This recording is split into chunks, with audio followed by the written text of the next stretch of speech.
13h, bonjour à tous. Merci de votre attention. Tout de suite, les titres à la une de l'actualité. De plus en plus d'apprenants optent pour l'enseignement technique au Togo, un secteur considéré comme une véritable niche d'opportunités. Chaque année, le chef de l'État, Faure Essozimna Gnassingbé, met les moyens pour moderniser les infrastructures de ce secteur pour une formation à la hauteur des attentes internationales. L'enseignement primaire et secondaire lui aussi bénéficie de l'attention du chef de l'État avec la phase 2 du projet d'amélioration de la qualité et de l'équité de l'éducation de base qui vient d'être lancé. Plusieurs infrastructures scolaires vont être construites dans les écoles. Le coup de pioche a été donné, des travaux ont été donnés hier dans les régions éducatives. Vous le verrez. Et puis nous irons à Kara où le barreau du Togo a effectué sa rentrée solennelle de la conférence de stage 2025, une cérémonie qui marque le début d'une année judiciaire. Voilà pour l'essentiel. Rebonjour à tous, vous suivez le 13h. Ils sont nombreux aujourd'hui ces apprenants qui optent pour l'enseignement technique, un secteur considéré comme une véritable niche d'opportunités. Pour garantir une formation de qualité et répondre aux exigences du marché, le chef de l'État, Faure Essozimna Gnassingbé, s'engage chaque année dans une dynamique de modernisation en améliorant les infrastructures de ce secteur pour qu'elles soient à la hauteur des attentes internationales. Ulrich Amega. Entre 2020 et 2023, le nombre d'apprenants dans les établissements d'enseignement technique a connu une progression significative. De 49 797, il est passé à 67 183 à travers le territoire. Un intérêt manifeste de la jeunesse qui opte davantage pour l'enseignement technique et la formation professionnelle. Résultante des différentes mesures stratégiques prises par le président de la République, Faure Essozimna Gnassingbé, permettant depuis des années déjà aux jeunes filles et garçons de migrer vers le secteur. Elles vont de la modernisation et de l'expansion des infrastructures de formation construites à travers le pays, répondant aux standards internationaux.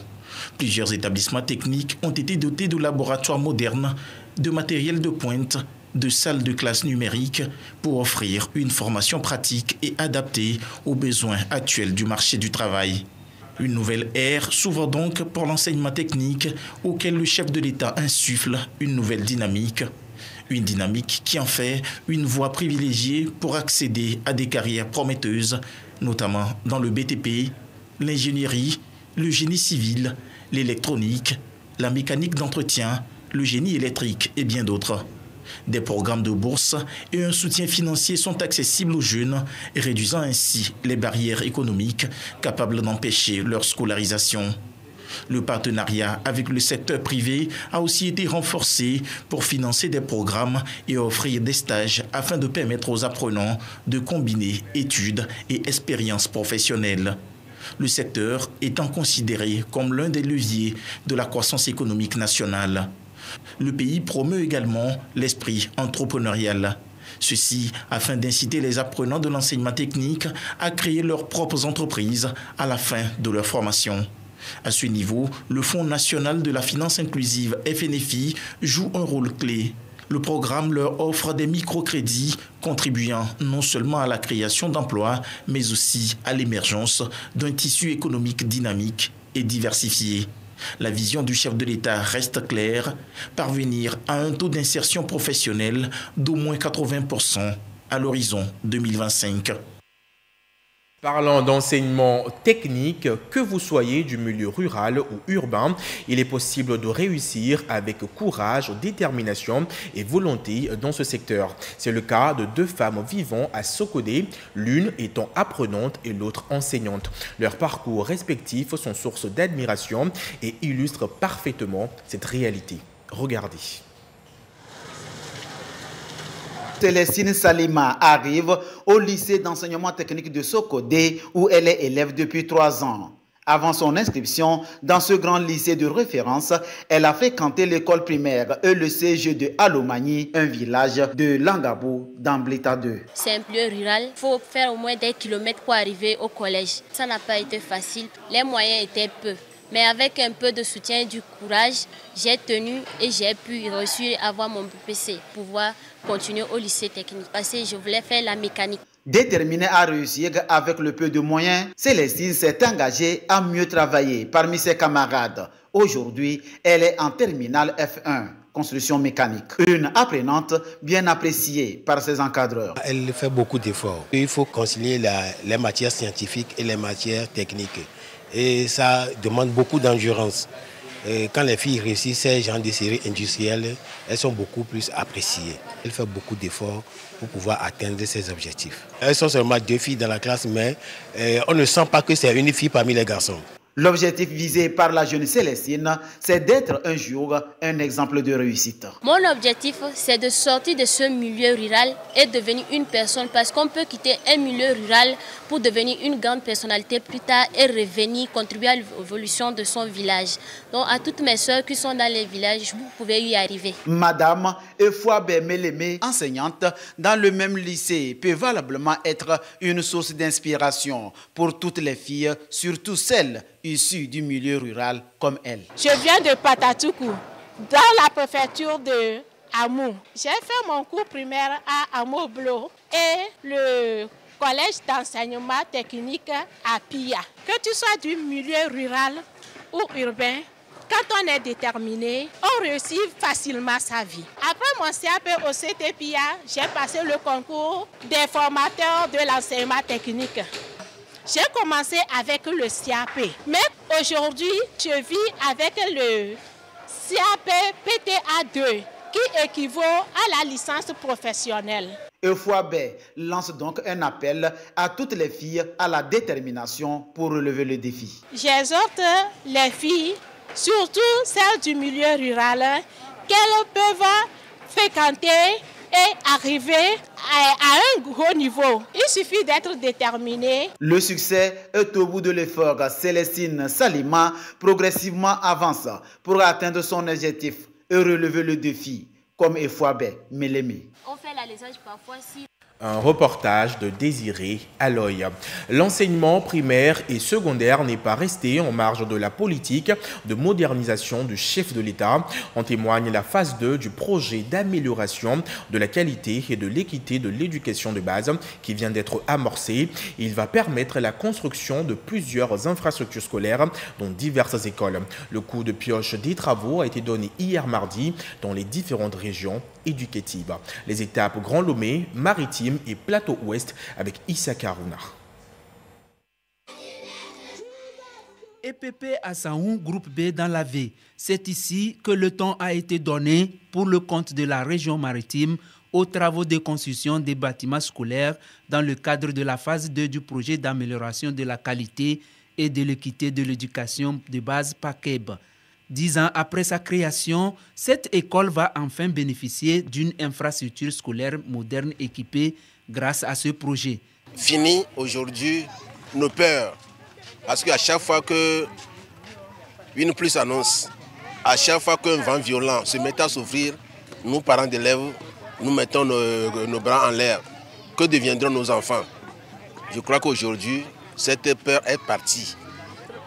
Nous remercions vivement le chef de l'État, Fort Eswazina Nyasigbe, pour nous avoir donné un nouveau bâtiment scolaire dans notre établissement. Et nous promettons que le bâtiment qu'ils nous ont octroyé, nous allons l'entretenir pour que ça dure longtemps. Les travaux vont durer 6 mois.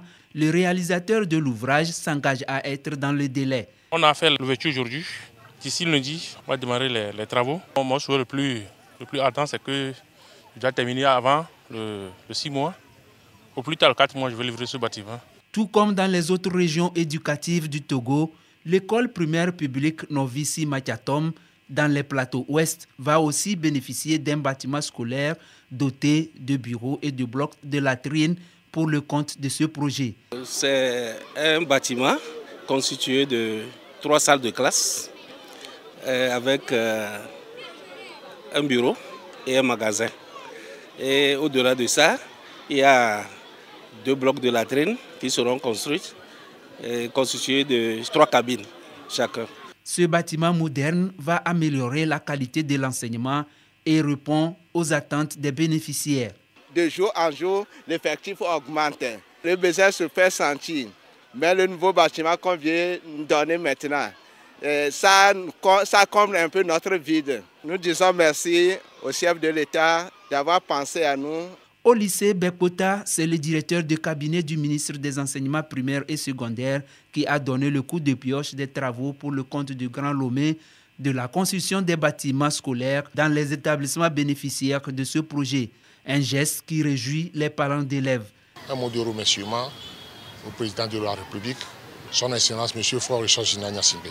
C'est une très bonne politique de l'éducation, la construction des bâtiments. Pour une gestion efficace des travaux, les comités de gestion des écoles primaires COGEP et les comités de gestion des ressources des établissements scolaires COGERES seront impliqués dans le suivi. Nous profitons de l'occasion pour demander aux communautés bénéficiaires de pouvoir se mobiliser davantage pour le suivi quotidien ou le suivi rapproché des travaux qui seront menés sur tout le territoire national.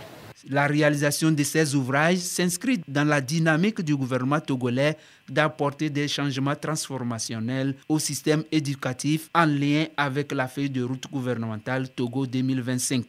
Le projet est cofinancé par le Partenariat mondial pour l'éducation et l'Association internationale de développement IDA. Rendons-nous cette fois-ci dans les plateaux Est, toujours dans le cadre du lancement des travaux de construction des infrastructures scolaires où la direction régionale de l'éducation des plateaux Est a procédé également au lancement des travaux. Sylvain Abdou. Un coup de pioche pour donner le ton au démarrage des travaux de construction des infrastructures d'accueil dans les écoles. Dans les plateaux Est, 15 ouvrages vont être réalisés dans le contexte du projet PAKEB, phase 2, et ceci au profit des 6 préfectures de la dite région. Des travaux pour améliorer l'environnement des études aux apprenants, mais aussi leur assurer une éducation de qualité. Sur certains sites, les actions se dessinent déjà à travers la disponibilité du matériel pour le démarrage effectif des travaux. Nous sommes très contents parce que les choses vont démarrer et que c'est une effectivité. Ce que le gouvernement a décidé à nous octroyer va prendre effet dans peu de temps. L'un des établissements bénéficiaires, EPP Agbonu Koroma 2, un projet qui, selon le corps enseignant, va améliorer significativement les conditions d'apprentissage. Oui, on en a besoin, même au-delà, parce que, vu l'effectif que nous comptons aujourd'hui, plus de 417 élèves sous les appartements, qui ne peuvent même pas contenir ces élèves, vraiment, ce joyau vient à point nommé et résoudre nos problèmes. Ces actions confirment donc l'attachement du chef de l'État à la question éducative, qui constitue une de ses plus grandes priorités en matière d'une éducation de qualité. Les bénéficiaires ont donc témoigné toute leur reconnaissance au président de la République pour cette action qui vient relever nombre de défis dans le secteur. Je vous l'annonçais en titre, le barreau du Togo a effectué sa rentrée solennelle de la conférence de stage 2025, cérémonie qui marque le début d'une année judiciaire. Pour cette rentrée, l'événement a été délocalisé à Kara. Nestor Mouzou. Rentrée solennelle de la conférence de stage 2025 du barreau du Togo. Cette tradition qui remonte à l'époque médiévale ouvre les portes d'une nouvelle année judiciaire. Elle inclut des discours, des remises de prix et des hommages à des personnalités du monde du droit. La rentrée solennelle du barreau a pour intérêt de rappeler l'importance de l'administration de la justice, de souligner les principes fondamentaux du système juridique et de renforcer la confiance envers le pouvoir judiciaire. Le représentant spécial du bâtonnier et du président de la conférence des barreaux de l'espace UEMOA, Bienvenu Bédier, a félicité le Conseil de l'Ordre national des avocats du Togo pour l'organisation de cette cérémonie. Cérémonie dont la Cour d'appel de Kara est l'hôte. Le président de cette juridiction s'est réjoui de la délocalisation de l'événement, ce qui traduit la volonté du barreau du Togo de s'approcher davantage du justiciable. Délocaliser à Kara votre rentrée qui s'organise traditionnellement à Lomé est une décision salutaire parce que les justiciables qui ont besoin d'avoir accès à la justice dans notre pays qui ont besoin de se faire assister, aider, servir, conseiller et défendre par le professionnel du droit qu'est l'avocat résident sur tout le territoire togolais. La rentrée solennelle de la conférence de stage du barreau constitue un moment privilégié dans la profession d'avocat. Elle permet aux avocats de faire l'état des lieux et de se projeter vers l'avenir. L'événement est placé cette année sous le thème « Accès à la justice au Togo, un droit universel ». Dans notre conscience collective, c'est le droit et l'accès à la justice qui cimente notre vouloir vivre collectif. Chaque acteur de la vie publique, chaque décideur et chaque animateur de la société veut que cet accès à la justice soit total, sans entrave. Dans cette attente légitime, pour l'heure, il est impérieux pour tous les avocats, sentinelles de l'égalité dans la cité, de tout mettre en œuvre pour que les écarts de toute nature, de tout genre, qui constituent un déficit de l'accès à la justice ne deviennent des gouffres infranchissables. S'exprimant à son tour, le garde des Sceaux, ministre de la Justice et de la Législation, a souligné que le thème retenu s'intègre dans la feuille de route gouvernementale 2020-2025 dans la mission 3 intitulée « Assurer la sécurité, la paix et la justice pour tous ». La justice est un des piliers du développement humain. Son intégrité et son indépendance sont nécessaires pour faciliter les investissements, le développement économique, préserver la cohésion et la paix sociale. Lorsque le citoyen voit ses droits garantis par la justice, la révolte et le sentiment de frustration et d'injustice font place à la confiance et à la quiétude. L'accès à la justice est bien plus qu'un droit formel inscrit dans nos textes. Malheureusement, il est indéniable que cet accès à la justice reste encore pour la plupart de nos concitoyens un parcours semé d'embûches. La complexité des procédures, la longueur des délais judiciaires et parfois les coûts prohibitifs sont autant de freins qui doivent nous interpeller. Le ministre Nam Tchougli a exhorté les avocats à poursuivre leur engagement, à innover dans leurs pratiques et à être toujours les défenseurs inlassables de la justice et des libertés. Avant cette rentrée solennelle de la conférence de stage 2025, l'Ordre national des avocats du Togo a organisé d'autres activités, dont le concours d'éloquence. Le vainqueur du concours, l'étudiant d'Amigou Lamboni Kolani, a reçu son prix officiellement à cette cérémonie. La Commission africaine de l'énergie organise depuis hier à Lomé le forum des décideurs de haut niveau sur le secteur de l'énergie. Au cœur des échanges, les défis énergétiques auxquels fait face l'ensemble des pays de l'Union africaine et le déficit en statistiques énergétiques fiables, entre autres. Clarissa Tikli. L'accès à l'énergie, surtout à une énergie propre, demeure un enjeu majeur pour l'ensemble des pays de l'Union africaine.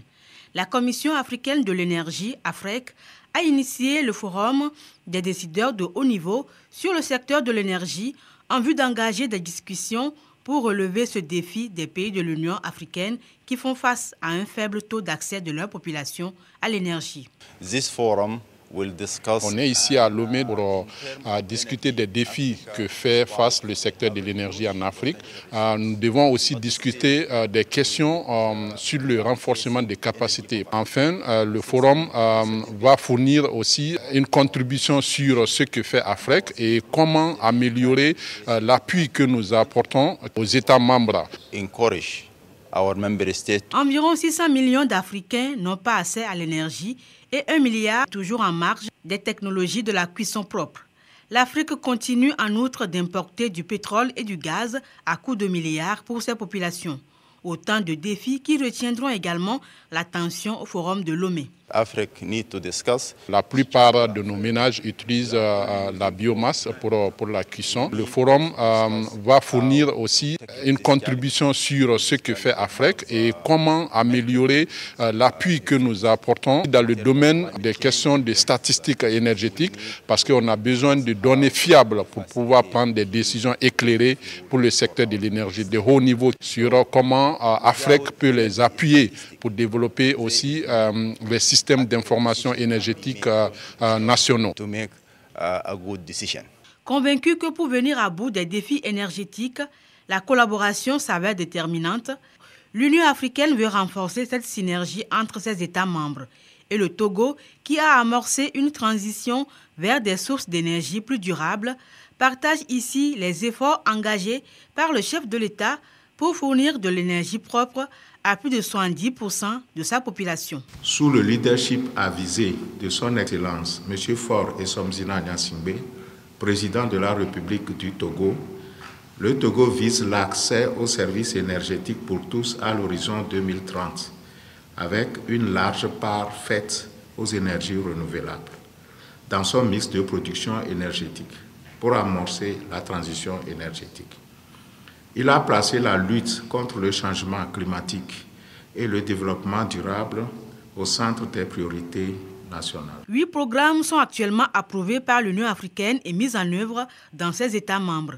Ces différents programmes feront également objet de présentation en vue de recueillir les observations et les suggestions pour pouvoir les améliorer et les adapter aux différents pays et booster véritablement le développement du secteur de l'énergie en Afrique.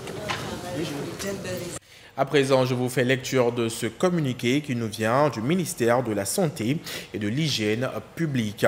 Il m'a été donné de constater que les produits sanguins destinés à sauver des vies humaines font l'objet de trafics illicites et de spéculation par certaines structures sanitaires et des agents véreux. Je rappelle que la distribution des stocks de produits sanguins se fait par le Centre national de transfusion sanguine, CNTS, en direction des banques de sang, des formations sanitaires qui, à leur tour, procèdent à la distribution nominative aux malades hospitalisés dans ces formations sanitaires. Lorsque les produits sanguins quittent le CNTS pour arriver dans les banques de sang des formations sanitaires, ils cessent d'être la priorité du CNTS pour être ceux des formations sanitaires. Pour éviter toute spéculation, l'arrêté interministériel numéro 0045/2009/MS/MEF du 10 mars 2009 fixe les prix de cession des produits sanguins comme suit. Le concentré de globules rouges, poche adulte 250 ml, 6 000 francs CFA. Le concentré de globules rouges, poche enfant, 125 ml, 3 500 francs CFA. Le placement frais congelé, 200 ml, 2 000 francs CFA. Le concentré standard des plaquettes, 5 unités, 10 000 francs CFA. J'ai instruit les services techniques pour vérifier la mise en application effective des dispositions en vigueur en lien avec la distribution de ces produits sanguins. Toute formation sanitaire ou tout individu qui s'adonnerait à la vente illicite de sang, au trafic de sang ou encore à une spéculation quelconque en lien avec les produits sanguins fera face à la rigueur de la loi sans outre mesure. J'attache du prix au respect scrupuleux des dispositions contenues dans l'arrêté sus mentionné. Un communiqué du professeur Tchandare, ministre de la Santé et de l'Hygiène publique. Santé, toujours, l'approche santé communautaire est installée et promue dans les pays au niveau de la sous-région ouest africaine. Cependant, chaque pays fait face et de façon diverse à des défis importants. Face à ce constat, l'Organisation ouest-africaine de santé OAX a entrepris une révision de l'approche régionale de la santé communautaire. Objectif, renforcer significativement les systèmes de santé communautaire et progresser vers la réalisation de la santé universelle dans les régions. Sandra Ziagbi. Pour un meilleur système de santé communautaire, les États de la CEDEAO sont en conclave. L'approche santé communautaire a été adoptée par chaque pays, mais force est de constater que les résultats escomptés sont en dents de scie. À cette rencontre internationale, il est question de s'entendre sur les minimums nécessaires en vue de renforcer les stratégies nationales de santé pour qu'à l'horizon 2050, les peuples de la zone affichent les meilleurs indices et indicateurs de la santé. Après des actions préparatoires, l'Organisation ouest-africaine de la santé fait l'état des lieux. Le système de santé communautaire au niveau de la sous-région ne donne pas les résultats attendus. On doit pouvoir, grâce à ce système, briser la barrière de distance et faire en sorte de respecter les règlements au niveau international. Que le taux d'occupation des lits dans les hôpitaux soit désormais moins de 20%. Une ambition de l'organisation. Pour y arriver, plusieurs actions en vue. Ces agents de santé communautaire que nous formons, que nous mettons sur le terrain, ne sont pas des professionnels de santé. Et pendant longtemps, nous avons mis à leur disposition des médicaments.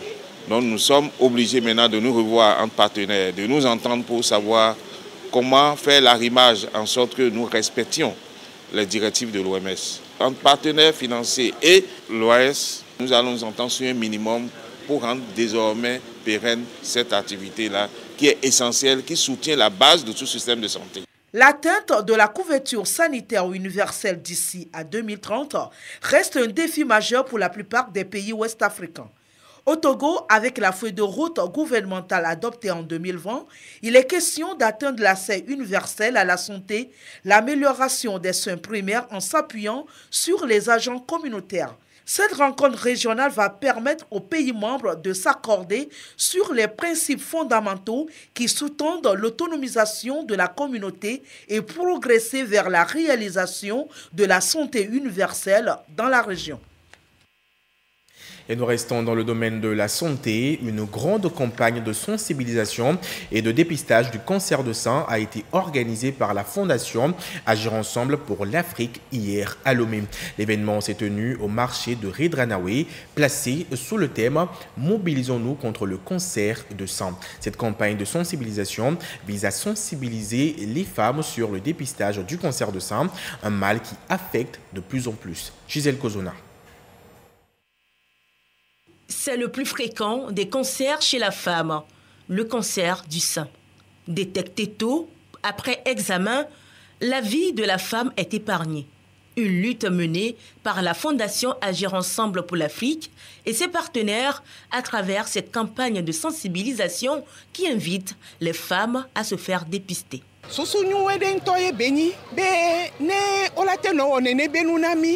3 mois. Mi ne ve otesa ye fi ke mi ve otesa le a no ponde na wa dokito olagba si soro mianti ne wa jramido doa edonwa edovon de beni. À partir de maintenant, à tout endroit qu'on va nous appeler d'aller faire notre dépistage de cancer, le plus tôt serait le mieux. La maladie, ça nous ronge des années, d'1 an à 10 ans. Mais on ne le sait pas. On est chez nous, soi-disant qu'on a peur. Et maintenant, ça ne va plus se passer comme ça. L'objectif de cette campagne, faire dépister les femmes à temps pour sauver des vies. Pour contribuer davantage à cette lutte, la Fondation Agir Ensemble pour l'Afrique met à la disposition des femmes des bons de consultation, ce qui va leur faciliter la consultation à la clinique Biassa. Il a été confectionné des bons qui permettront aux femmes de se faire une mammographie à la clinique Biassa gratuitement. Si on découvre des choses chez les femmes au cours de ces dépistages-là, la Fondation Robert Fiadjoe, qui s'est mise en association avec Agir Ensemble pour l'Afrique, se propose d'accompagner ces femmes-là pour celles qui n'auront pas de moyens de se faire soigner. Cette campagne, initiée par l'ONG Agir Ensemble pour l'Afrique, soutenue et encouragée par Myriam Dossou d'Almeida, vice-présidente de l'Assemblée nationale, vise à assurer le bien-être des femmes. C'est une campagne de sensibilisation, surtout d'information. Nous allons les accompagner pour qu'elles puissent se présenter et faire le test. Et on va voir aussi qu'est-ce qu'on peut faire pour des mesures d'accompagnement.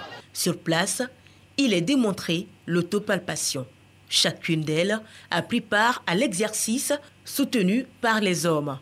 Leur mois, c'est novembre. Tout comme Octobre Rose, il s'agira de Novembre Bleu, un mois dédié au cancer de la prostate. L'actualité hors de nos frontières à présent. Hier mardi, l'État américain de Géorgie a enregistré une affluence élevée lors du premier jour de vote anticipé.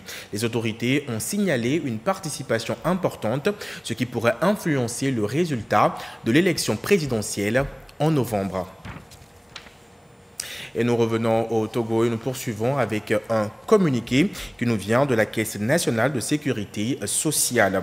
Le directeur général de la Caisse nationale de sécurité sociale, CNS, du Togo porte à la connaissance des bénéficiaires de pensions et de rentes relevant du régime de la dite institution résidant sur le territoire national et à l'étranger que l'opération de contrôle de vie en vue du maintien des paiements des pensions de rente et rente pour le compte du premier semestre 2025 aura lieu du 4 novembre au 31 décembre 2024.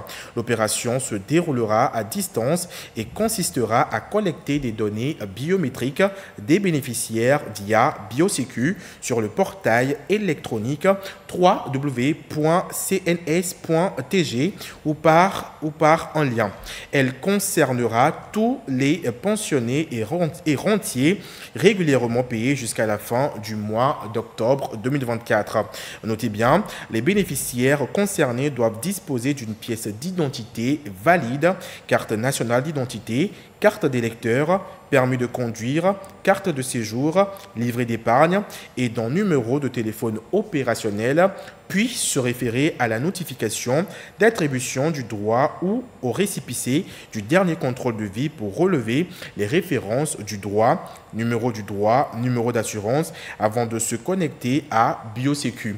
Pour toute information complémentaire, veuillez contacter en ligne directe le 228 22 53 56 09, le 22 53 56 10 et par WhatsApp 91 52 33 33 ou le 91 54 33 33. Le directeur général de la CNSS rappelle aux bénéficiaires concernés que le paiement des droits de ceux qui n'effectueront pas la dite opération sera suspendu à compter de janvier 2025, conformément au Code de sécurité sociale. Et nous poursuivons avec un autre communiqué.